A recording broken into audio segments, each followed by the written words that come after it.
நான் தமிழர். இங்கே கூடியிருக்கும் என் தாய் தமிழ் உறவுகளுக்கு இனிய மாலை வணக்கம். தடம் பார்த்து செல்பவன் மனிதன், ஆனால் தனக்கென தடத்தை உருவாக்கிக் கொள்பவன் மாமனிதன் என்கின்ற கூற்றை உண்மைப்படுத்திய என் தலைவன் மேதகு பிரபாகரன் அவரை வணங்கி,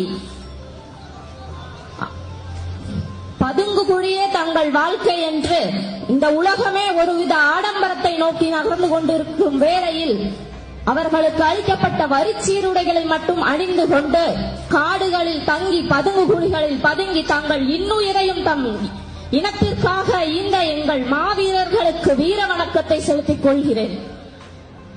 உலகெங்கிலும் நம்மை போல பரவி வாழும் தமிழர்கள் அனைவருக்குமான தலைவனாய் நம் தமிழ்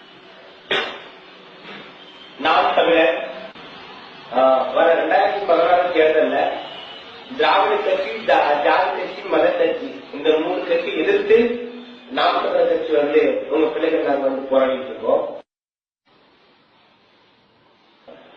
தமிழனுக்காக ஒரு உரிமை குரல் வேணும், சட்டமன்றத்தில் தமிழனுக்காக ஒரு உரிமை குரல் ஒழிக்கணும் அப்படின்றதுக்காக நாங்கள் போராடிட்டு இருக்கோம்.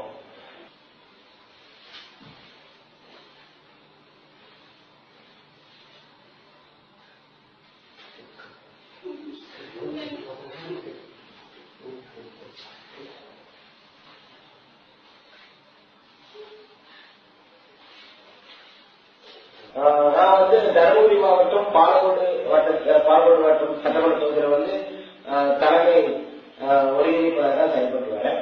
இப்ப நாங்க நாம் தமிழர் கட்சியினோட கொள்கையை அடிமட்ட மக்களுக்கு சேர்த்துட்டாலே